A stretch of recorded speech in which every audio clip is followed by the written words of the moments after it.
ओम नमो भगवते वासुदेवाय। 7 मोक्षदायिनी पुरियों में एक है श्री गया धाम। पितरों के पिंडदान के लिए सबसे उत्तम स्थान मोक्ष धाम श्री गया धाम फल्गु नदी के किनारे पर बसा हुआ ये पवित्र धाम है। पितरों के पिंडदान और श्राद्ध कर्म के लिए सबसे उत्तम स्थान, जहाँ पर आप अपने पितरों का पिंडदान एवं श्राद्ध कर सकते हैं। तो आइए मेरे साथ, मैं आपको संपूर्ण गया धाम के दर्शन कराऊंगा और जहाँ जहाँ भी पिंडदान होता है उस स्थान के दर्शन कराऊंगा। तो सबसे पहले हम चलते हैं फल्गु नदी के किनारे प्रथम पिंडदान के लिए, जहाँ पर काफ़ी मात्रा में भक्तों की भीड़ लगी रहती है। इस स्थान में अपने पितरों के लिए आप पिंडदान, श्राद्ध कर्म, जल तर्पण कर सकते हैं।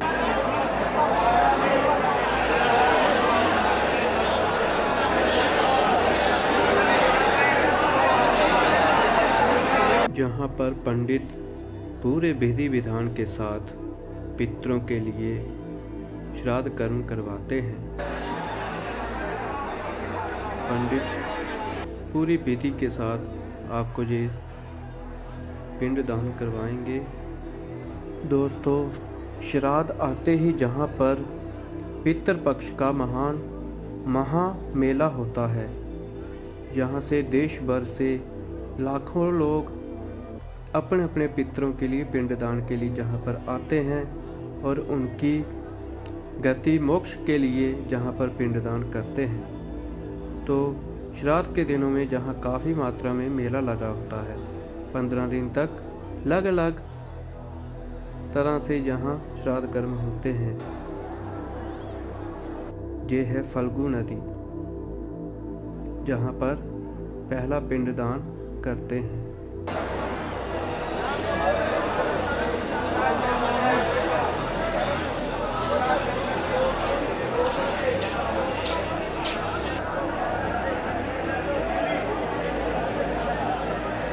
दोस्तों, जहाँ इतनी भीड़ होने के बावजूद भी आपको परम शांति मिलेगी, जहाँ दूर दूर तक आपको सुंदर नज़ारा दिखाई देखने को मिलता है। तो इसके बाद अब हम चलेंगे सूर्य कुंड। ये है सूर्य कुंड। दोस्तों, यहाँ पर भी पितरों के लिए आप पिंडदान करेंगे। इस कुंड को सूर्य कुंड कहते हैं। जहाँ पर भी आपको काफ़ी मात्रा में भीड़ दिखाई देगी।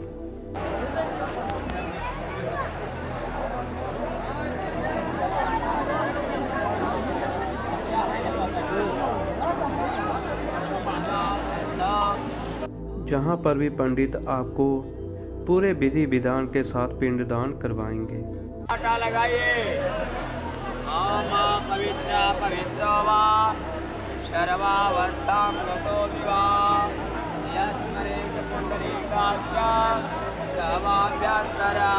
और जहाँ पर पिंड विसर्जन करते हैं, इसके बाद हम चलेंगे श्री विष्णुपाद मंदिर की तरफ। अगला पिंडदान वहीं पर होगा। आइए गयासुर की कथा सुनते हैं। और दूसरा, हमारा दर्शन जिसका हो जाए वो सीधा वैकुंठ लोक चला जाए। अंत समय में चाहे युवा हो, वृद्धा हो या बालक, किसी को भी दर्शन अगर उस टाइम पे, मरने टाइम पे हमारी आ जाती है, तो मेरे दर्शन करने से सीधा वैकुंठ हो जाए, बीच में यमलोक नहीं। भगवान ब्रह्मदेव ने वरदान दे दिए। दे देने के बाद वह दानव देवताओं पे कब्जा करना शुरू कर दिया। गया नाम का दानव देवताओं का जो पद था वह ले लिया। देवताओं पे अत्याचार करने लगा। जब ब्रह्मा विष्णु महेश का आपस में एक मीटिंग हुआ। उस मीटिंग का विषय था कि गयासुर दानव की मुक्ति कर दिया जाए, नहीं तो सृष्टि का जो नियम है वह बिगड़ जाएगा। तो ब्रह्मदेव को भेजा गया। ब्रह्मदेव गयासुर के पास, और गयासुर से बोला गया, भगवान ब्रह्मदेव बोलते हैं कि मैं यज्ञ करना चाहता हूँ। हे गयासुर, मैं एक यज्ञ करना चाहता हूँ। पूरे पृथ्वी मंडल में कोई स्थान पवित्र दिखाई नहीं दे रहा है। तुम अपना शरीर मुझे यज्ञ करने के लिए दे दो। ये उनकी माया था। पंचकोशम गया क्षेत्रे कोश में कम गया सिया। 15 किलोमीटर के अंदर पूरे गया जी का शरीर था दानव का। 3 किलोमीटर के अंदर उसका केवल सर है, गयासुर दानव। तो भगवान ब्रह्मदेव की बात सुना गयासुर, तो भगवान को बोला जाइए अब यज्ञ करिए। ऐसी बात है कि कोई पृथ्वी पे स्थान पवित्र नहीं है, तो आप हमारे शरीर पे यज्ञ कर सकते हैं। यज्ञ जब समाप्त होने लगा तो गयासुर छुट्टी पाना चाहा, लेकिन गयासुर का छुट्टी पाना संभव नहीं था। भगवान देव ब्रह्मदेव ने, विष्णु ने पहले धर्मशिला नाम का एक शिला को रख दिया उनके बॉडी पे, तब भी वो गयासुर साइलेंट नहीं हो रहा, शांत नहीं हो रहा। तब भगवान नारायण ने अपना दाहिना पाँव उनके ऊपर लगाया, तो गयासुर पाताल लोक में चला गया। तो गयासुर के बॉडी पे जो भगवान का चरण पड़ा, वो चरण का जो निशान पड़ा, वो विष्णुपाद मंदिर के नाम से जाना गया। और जैसे पाताल लोक में जाने लगा तो भगवान से गयासुर बोलता है कि आपने मेरे साथ गलत किया। हे भगवान, हमारे साथ आपने गलत किया, लेकिन मैं शांत रहूँगा तब तक। मुझे एक शर्त है, तब मैं शांत रहूँगा। आपका चरण मुझे लगा। तो विष्णु भगवान बोले कि आपका शर्त क्या है? गयासुर बताता है कि एक मुंड और एक पिंड प्रत्येक दिन होना चाहिए मेरे नाम। ये पिंड जितना हो रहे हैं यहाँ पे, वो सारे उसके नाम से। और डेड बॉडी की जो अग्नि संस्कार होता है, कोई प्राणी कोई बंदा गुजर जाता है तो संस्कार होती है, तो वह भी उन्हीं के नाम से होता है। यहाँ कम से कम एक डेड बॉडी की संस्कार होती है और एक पिंडदान होता है। तो यही गयासुर का यहाँ बॉडी है। और जहाँ इसके बाद जाएंगे वहाँ पे गयासुर का मुख है, नाभि है और मुख है। आज वहाँ का कार्यक्रम आज का समापन हो जाएगा। प्रेम से बोले विष्णु भगवान। ये हैं 16 खंबे। यहाँ पर 16 खंभों पर पिंडदान होते हैं।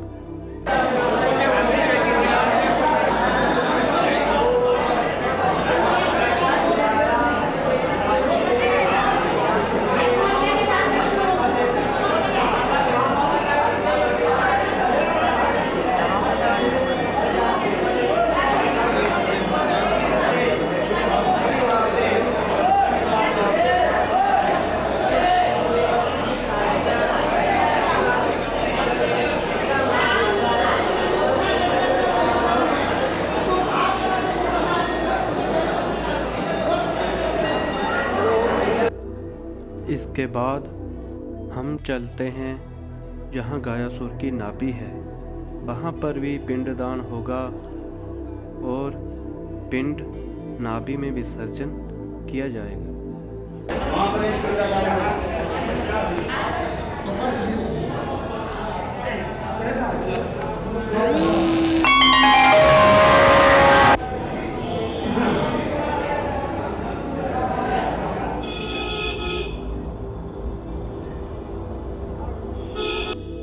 फिर दूसरे दिन हम चल पड़ते हैं अपने अगले पड़ाव की ओर, प्रेतशिला की तरफ। हम सुबह जल्दी उठकर प्रेतशिला की तरफ जाते हैं, जहां जाने के लिए आपको जहां से गाड़ी का इंतजाम करना पड़ता है।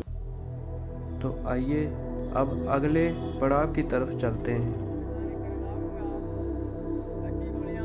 अब हम आ पहुँचे हैं ब्रह्म कुंड की तरफ, जहाँ पर भी पितरों के लिए पिंडदान होगा और दूसरा प्रेत शिला के लिए पिंडदान यहीं पर होगा। ऊपर जाने लायक हैं, जाना चाहते हैं, ऊपर ले जा करके त्रय पेड़े का विसर्जन करेगा। अगर वो नहीं जाने लायक है तो 25 वाले घोड़े के साथ वो 3 पेड़े का भी विसर्जन गौशाला में करेगा।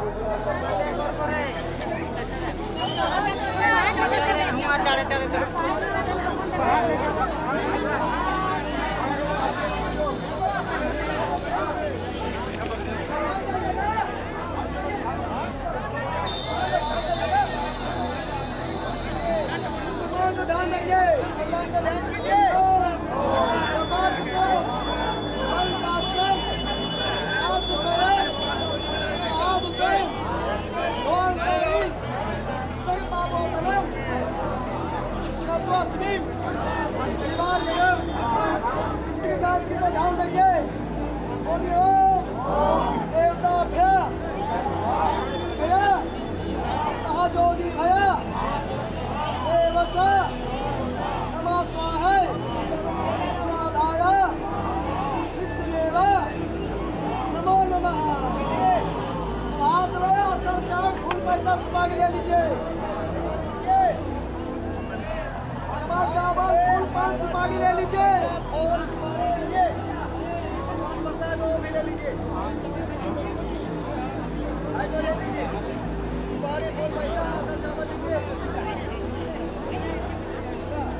होने पे भोजन और वस्त्र देना, तीसरा मर जाने के बाद क्या में आकर उद्धार करना, मुक्ति करना।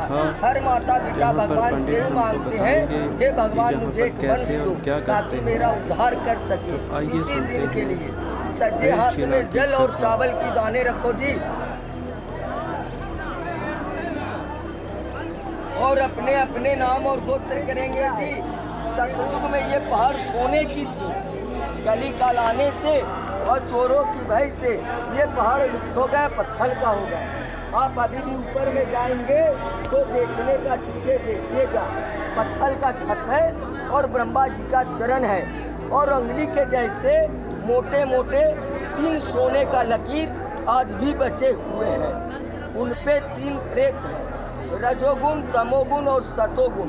यहाँ देवताओं की पूजा नहीं होती है इस स्थान पे, इस स्थान पे प्रेतों की पूजा होते हैं।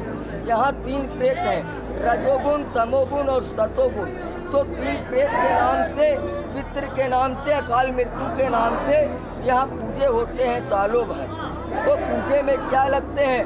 घी, सिंदूर, नारियल, वस्त्र दान, गौदान होते हैं। जो गरीब लोग आते हैं वो मूल्यदान करते हैं। सेठ मरवाड़ी आते हैं, मंदिर धर्मशाले बनवाते हैं। जो गरीब आते हैं वो एक प्रेत का, एक पंडे का पूजा। सारे लोग बोलेंगे प्रेत का आपका पिंडदान हो गया, अब प्रेत शिला का कार्य हो रहा है, प्रेतों का कार्य हो रहा है। जरा जोर से बोलना है और कस के बोलना है। बोलिए जी ओम ओम ओम ओम। जन्म जन्म का 7 जन्म का बालापन का दोष पाप भूत प्रेत मरी मसान अकाल मृत्यु जो कोई भी हो गंगा हाड़ी। अब देखिए ये जो मैं नाम बोल रहा हूँ ये प्रेतों का नाम है। जिस तरह से इंसान का नाम होता है ABC, उसी तरह से ये प्रेतों का नाम है। जरा जोर से और सही सही बोलना है। जिनको सुनाई नहीं पड़ेगा वो दोबारा पूछिएगा, मैं दोबारा बताऊंगा। बोलेंगे जी ओम ओम रांगा हाड़ी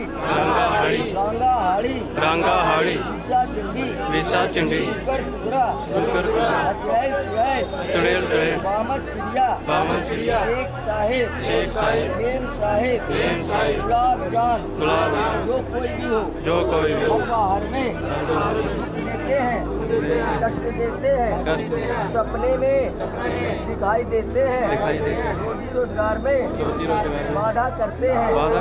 आज से प्रेत शिला ब्रह्म कुंड में जी का वचन से प्रेत मुक्त उद्धार हो। ये जो जल पिंड है ना, इसको आँख से देखना नहीं है, ये प्रेतों का मन से प्रेत बन गया। इसको पीछे की ओर देख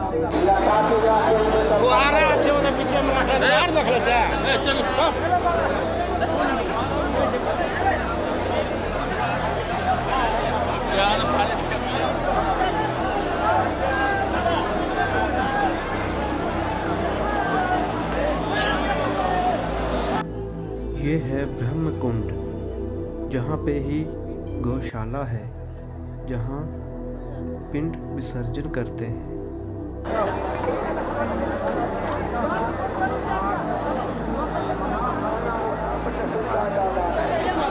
कालों में काल महाकाल रहने वाले हैं, जहाँ कहीं भी हो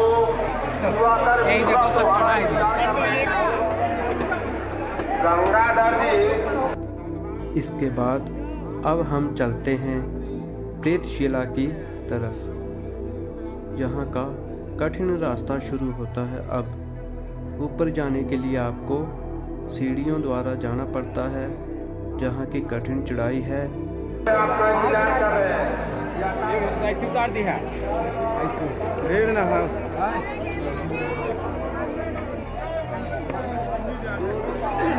हाँ चलिए चलिए।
जहाँ पर ब्रह्मा जी के चरणों के निशान हैं और जहाँ पर हम पिंड विसर्जन करते हैं। जो पिंड हम नीचे से लेकर आए थे, जहाँ पर पिंड विसर्जन करते हैं। और साथ ही शनिदेव जी का भी मंदिर है, और उसके साथ ही जहाँ पर काली माता जी का भी एक मंदिर है, और जहाँ पीने के लिए जल की सुविधा भी है, जहाँ दूर दूर तक आपको सुंदर नज़ारा देखने को मिलता है। और जहाँ हम थोड़ी देर आराम करते हैं, और ये है प्रेतशिला, जहाँ पर सत्तू ले जाते हैं और प्रेतशिला पर थोड़ा थोड़ा करके डालते हैं, और हम प्रेतशिला की परिक्रमा करते हैं। यही है प्रेतशिला, जिसके 2 खंड हो गए हैं, जिसकी कथा आपको पहले पंडित जी ने सुनाई थी। यही है वो प्रेतशिला, जहाँ पर प्रेत जोनि से मुक्ति प्राप्त होती है।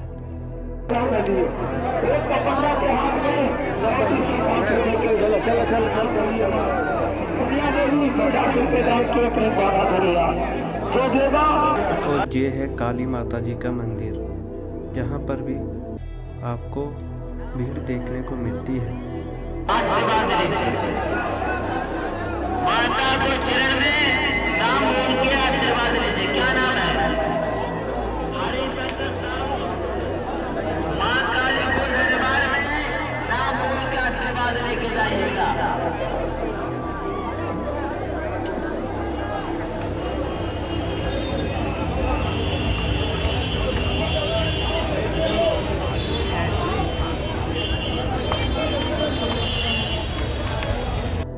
अब हम पहुंच गए हैं श्री राम कुंड की तरफ, जहां पर भी पितरों के लिए पिंडदान एवं श्राद्ध होता है। यही है जग प्रसिद्ध श्री राम कुंड, जहाँ पर आपको भक्तों की भीड़ नज़र आती है। काफ़ी मात्रा में भक्तजन जहाँ पर श्री राम प्रभु का आशीर्वाद लेते हैं। और ये है सामने श्री राम कुंड। इसी के समीप अब हम पिंड दान करेंगे।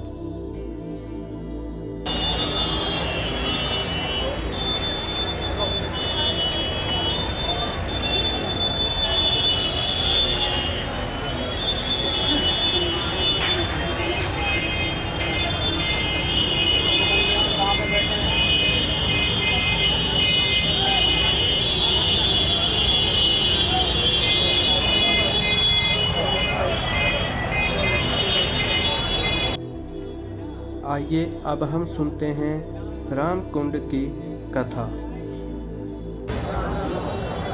रोड के उस पार जो तालाब है ना, उसका नाम है राम कुंड। जहाँ बैठे इसका नाम है राम शिला। और 3 लंबे जो पिंड बनाया है, ये है कागवली का 3 लंबा पिंड। कागवली में क्या आता है? गौए का ग्रास, गौ माता का ग्रास और कुत्ते का ग्रास, और जो तैयार था गौ माता। घर पे जो 3 ग्रास निकालते हो, आज यहाँ पिंडदान करने के बाद कुत्ते और गौ का भोजन डालेगा,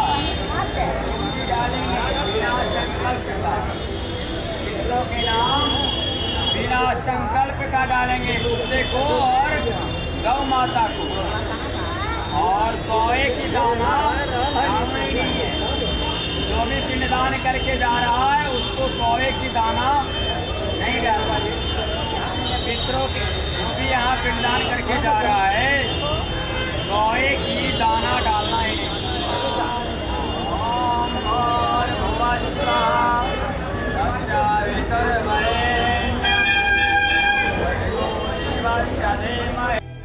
अब हम अपनी यात्रा को आगे बढ़ाते हुए पहुंच गए हैं सीता कुंड। यही है जहां पर सीता जी ने महाराज दशरथ के लिए पिंडदान किया था। यह है सीता कुंड। क्योंकि पत्नी की बात पति को तो मानना जरूरी है, चाहे वो किसी के घर का हो, मानना ही पड़ेगा किसी भी हालत में। माता जानकी से रामचंद्र बोले कि मैंने माना, तू मेरी घरवाली है, कि तुमने पिंडदान दिया, लेकिन तुम्हारा कोई प्रमाण है? मैं ही जानता हूँ, लेकिन मुझे प्रमाण चाहिए। तो वही 5 था प्रमाण में ब्राह्मण, गौ, तुलसी, नदी और वड़ का झाड़, वट का पेड़, बरगद का पेड़। 4 अपने लालच के कारण, 3 ही लालच करता है, चौथा तुलसी नहीं। तुलसी गुस्से में आकर बोलता है। ब्राह्मण लालच करता है, गौ लालच करता है, और एक फाल्गु नदी करता है जो अभी बह रही है। तीनों का अपना अपना लालच था अलग अलग। ब्राह्मण दक्षिणा के कारण, गौ माता रहते वाले पिंड नहीं पाता, इसके कारण सोचा राम जी आएंगे, आटे का पिंडदान देंगे तुम्हें। और इस गंगा फल्गु नदी, ये नदी है, गंगा नहीं, फल्गु नदी।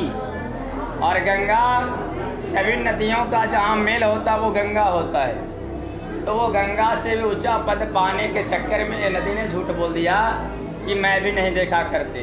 कारण कि श्री रामचंद्र सामग्री लाने गए हैं, बैठकर पूजा करेंगे, उसी टाइम पे मैं उनका चरण धरकर आशीर्वाद मांगूंगा कि मुझे गंगा से ऊंचा वैल्यू कर दी। तुलसी माता गुस्से में आकर बोला, इसलिए वो तुलसी जलंधर और वृंदा की कंबाइंड आत्मा है, जुड़ी आत्मा। पंजाब में जलंधर है और आपका उत्तर प्रदेश में शायद वृंदावन है, वृंदा के नाम से।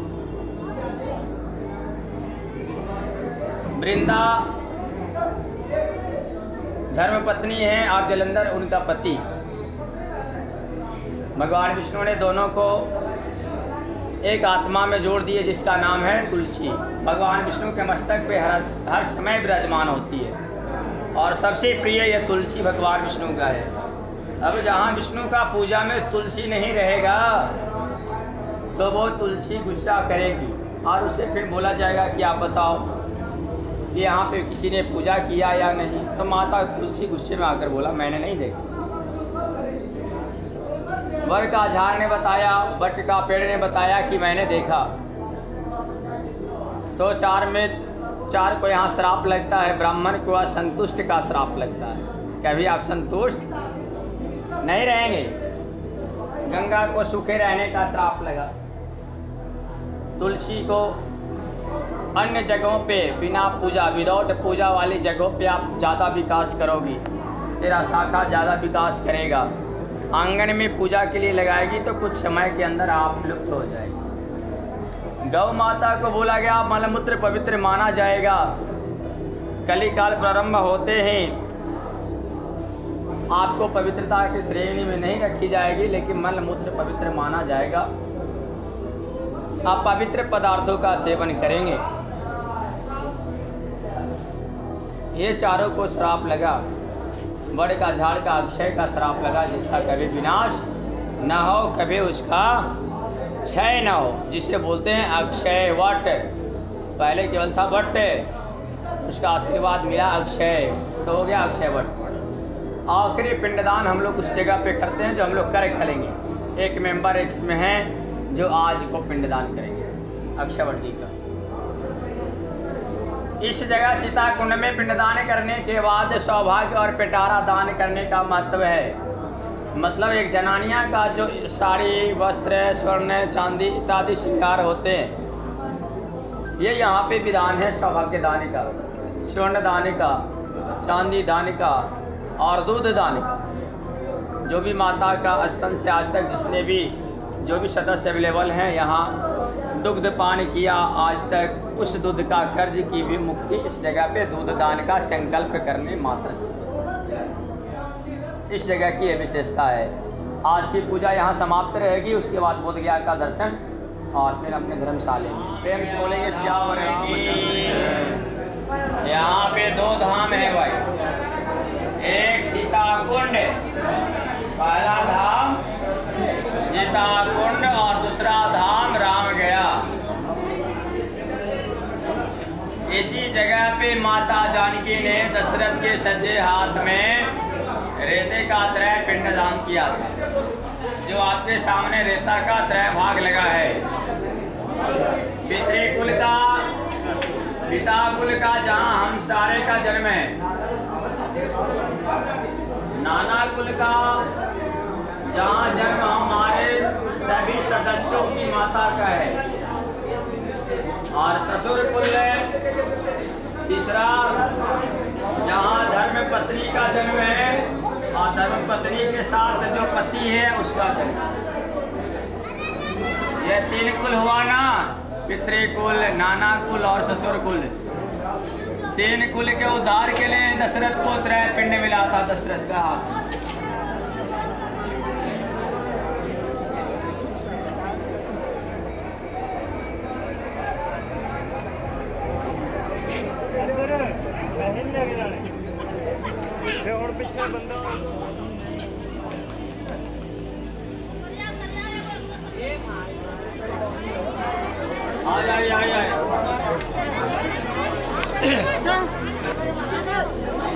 पुराना जैसो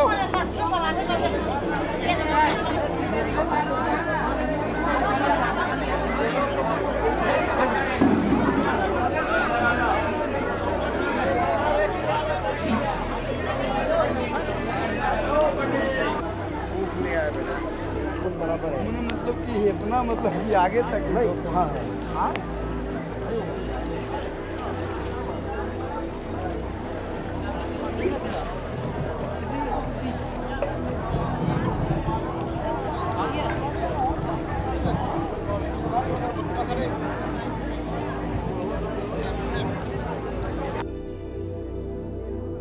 और ये वो स्थान है जहाँ दशरथ जी का हाथ आपको देखने को मिलता है। काले रंग के पत्थर से बना दशरथ जी का हाथ। तीसरे दिन अब हम आ पहुँचे हैं बैतरनी सरोवर श्री गयाधाम, जहाँ पर पिंडदान नहीं, जहाँ पर जलदान होता है और बैतरनी नदी पार करने के लिए गायों का दान होता है। यही है बैतरनी नदी, जिसे बैतरनी सरोवर कहते हैं। तो आइए इस जगह पे पिंडदान नहीं, इस जगह पे पितरों का नाम से जलदान और बैतरनी से पार करने के लिए गौदान।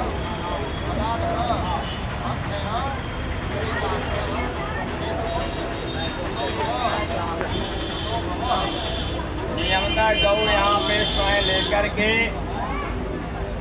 गौदान का मतलब होता है कि स्वयं अपने पितरों के निमित्त गौ खरीदे, अपनी गाय ला करके यहाँ दान। वो गौदान हमारा नहीं होता। जहाँ आप सराय में ठहरे हैं बड़े वाले प्रोहित जी के पास, तीर्थ पुरोहित के पास, वो तीर्थ पंडा के नाम से यहाँ पे संकल्प मैं करा। वो तीर्थ पंडा यहाँ पे आएंगे, बड़ा वाला पुरोहित का लड़का आएगा और वो गौदान का दक्षिणा लेकर जाएगा। उसी का मैं यहाँ से, और उसके बाद पितरों के नाम से तर्पण का ही महत्व है और इससे भी कुछ और नहीं है। इसके बाद हम दूसरी जगह जाएंगे, भीम गया। भीम गया में जाकर पिंडदान करेंगे 3 स्थान का, भीम गया, गौ प्रचार, गदालोद। उसके बाद दूसरी जहाँ पिंड करेंगे वो आखिरी पिंड होगा, वो आखिरी पिंड होगा अक्षवर जी का। भीम गया के पास जिसका पितृदोष का पूजा है, जिसे बोलते हैं त्रिपिंडी श्राद्ध,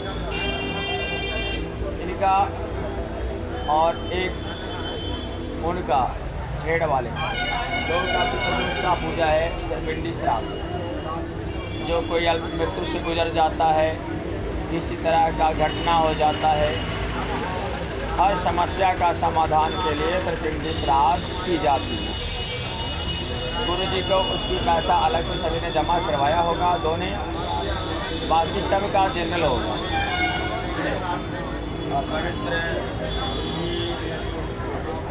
पवित्र वस्तुएं जल में उपस्थित होना, पदार्थों का उपस्थित होना, गंगा जल, गंगा जल अपवित्र जल को कह सकते हैं।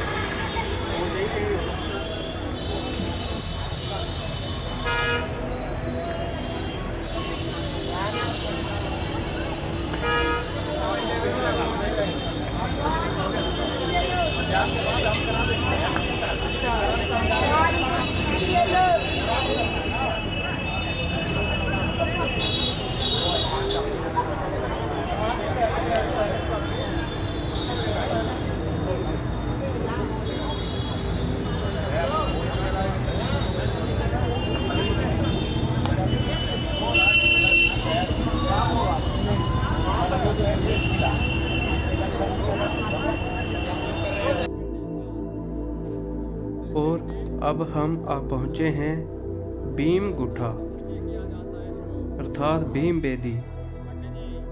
श्राद्ध किस लिए किया जाता है? पहला अकाल मृत्यु वाले, दूसरा पितृदोष का, किसी के घर में पितृदोष किसी बंदे पे लगा, तीसरा शादियाँ रुक जाना, किसी के घर पे सालों साल शादियाँ किसी बंदे का, चाहे वो जनानियाँ हो या जेंट्स, नहीं हो रहा। चौथा नंबर शादी हो गया, वही संतान नहीं हो। ये सारे रीज़न है पितृदोष का, जो कि आपके पितृ प्रसन्न नहीं है। पितृ का प्रसन्न नहीं होना पितृदोष कहलाता है। पितरों को पिंड आपके हाथ से नहीं लगना, आपके कुल से नहीं लगना, आज तक पितृदोष कहलाता है। और पितृदोष ऐसा दोष है जो सारा दोष से हाई लेवल का है, जो सबसे ज़्यादा ताकतवर है। माँ पिता जीवित हैं, पूरे वर्ल्ड में ऐश मौज करके आ जाओ, सारे को दान कर कर आ जाओ, और माँ बाप के पास आप कुछ भी नहीं डालो, और माँ असंतुष्ट है, बाप असंतुष्ट है, तो वो सारा बेकार है। उसी तरीके से सीधी सी बात समझना, तुम्हारा पितृ प्रसन्न नहीं है तो रुपये की ढेरियाँ लगा दो, तब भी तेरी शांति मिलने वाला नहीं है, ये बात। त्रिपिंडी का मतलब होता है त्रैपिंड। त्रैपिंड, 3 देवता ब्रह्मा विष्णु महेश, 3 कलश, 3 कपड़े का आसन और 3 प्रकार का पिंड, 3 प्रेत भी। ब्रह्मा के पास राजस प्रेत, विष्णु के पास सात्विक प्रेत और भोलेनाथ के पास तामस प्रेत। ये 3 प्रेतों का अलग अलग काम है। 3 गुण इंसान में पाया जाता है जो बंदा यहाँ से जाता है या जीवित रहता है। पहला गुण पाया जाता है राजसी का, जो इंसान सोचता है कि मेरा ये सारा कुछ है, राजसी। सात्विक जो शुद्ध विचार का है, सच्चा है, नारायण के चरणों में मुक्ति पाता है। और क्रोध वाला, गुस्से वाला, कपट वाला बंदा भोलेनाथ के चरणों में वास करता है। इसीलिए सबका 3 कपड़े वगैरह लगे हैं, चूड़ियाँ वगैरह लगा है। ब्रह्मा विष्णु और महेश, राइट ब्रह्म देवता, सेंटर विष्णु और जो लास्ट है वो भगवान भोलेनाथ। तीनों पे कुशा लग गया।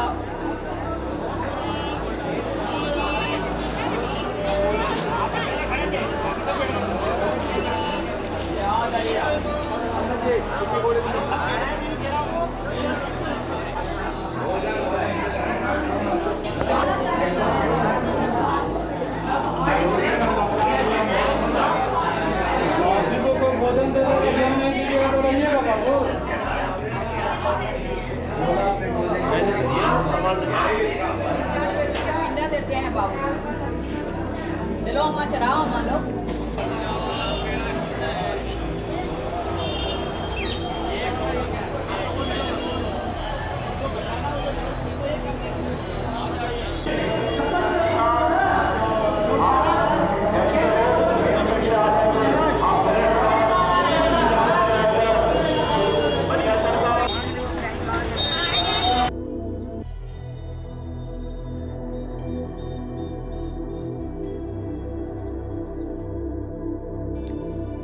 दोस्तों, इस जगह पर ब्रह्मा जी ने 1.25 लाख गायें दान की थी।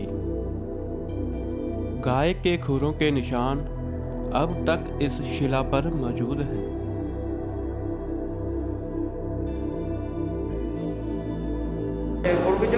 गौदान के दक्षिणा देते थप्पी लो, देव दो श्रद्धा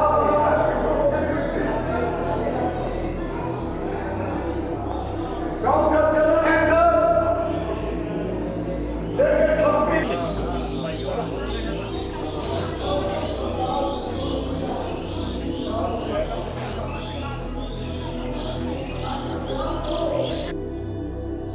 और इसके बाद हम अब लास्ट वाला पिंडदान करेंगे अक्षय वट जी का। अब हम आ पहुँचे हैं अक्षय वट। मैं माता को पिंडदान करते देखा। सबको देना थोड़ा थोड़ा सख्त हो जाता है। इसी वक्त सुनिए अक्षय वट जी की कथा। कि मैंने माता को पिंडदान करते देखा, तो माता ने इनको अक्षय होने का वरदान दिया। जाओ तुम अक्षय हो जाना, तेरा कभी क्षय नहीं होगा। और तेरे थल्ले बीच बैठ कर करके तेरे पास बैठकर धूप का डिब्बी मैंने भेजा था आपके पास, माता के पास। तेरे पास बैठ करके जो पिंडदान करेगा, सैयादान करेगा, गौदान करेगा पितरों के नाम से, वो सारा दान अक्षय कहलाएगा। 4 वरदान माता ने इसको दिया है। पहला संतान, पहला धन, जिसको धन का इच्छा होता है भगवान से धन की कामना करता है। भगवान यहाँ बालक अवस्था में है, जिसे बोला गया है माधव। माधव भट्ट के नाम से जाना जाता है। 4 वटे पूरे संसार में 4 वट है। लंका में 1, पुरी में 1, गया जी में 1 और 1 आपका वृंदावन में है। ये चारों वट जो है एक साथ, इनकी जो जड़ है, झाड़, वो कंबाइंड है वेद और शास्त्र के अनुसार। चारों का जड़ें जुड़ी है आपस में। एक वरदान इसमें मांगना होता है, धन मांगो, संतान मांगो, भक्ति मांगो या यहाँ से मुक्ति मांगो। मुक्ति वो मांगता है जो अंत समय में आता है, लेकिन यजमान के ब्राह्मण के सामने पुरोहित यजमान कभी मुक्ति नहीं मांग सकते और ब्राह्मण कभी आज्ञा नहीं दे सकते। और एक फल का त्याग जीवन पर्यंत के लिए यहाँ कर देना है खाने वाला, ये यहाँ की विशेषता है। और इनकी परिक्रमा करके पितरों का विदाई कर देना है। सराय में जाकर कपड़े, वस्त्र, नीले भांडे, बर्तन जो भी लाया दान करना और गुरु से आशीर्वाद लेकर अपने घर को जाना। हेलो,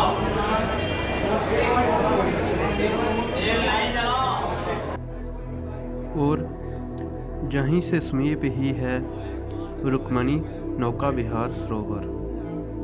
वहाँ भी आपको लेकर हम चलेंगे थोड़ी देर के बाद। तो अभी ये देखिए, यही है वो अक्षय वट जो त्रेता युग से आज तक इस पृथ्वी पर विराजमान है।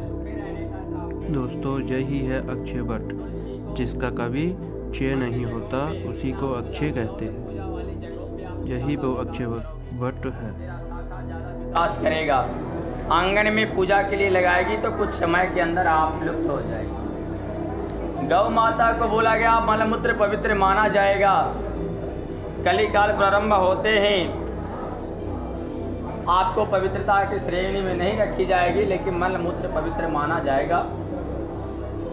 आप पवित्र पदार्थों का सेवन करेंगे।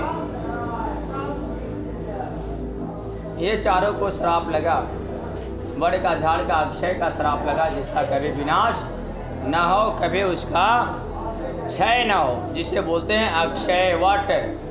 पहले केवल था वट, उसका आशीर्वाद मिला अक्षय, तो हो गया अक्षय वट। आखिरी पिंडदान हम लोग उस जगह पे करते हैं जो हम लोग कर खलेंगे। एक मेंबर इसमें है जो आज को पिंडदान करेंगे अक्षय वट जी का।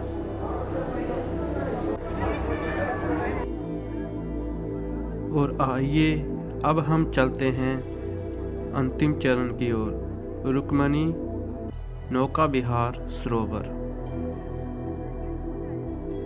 ओम नमो भगवते वासुदेवाय नमः। तो यहीं पर अब हम अपनी यात्रा को विश्राम देते हैं। बोली श्री हरि विष्णु भगवान जी की जय।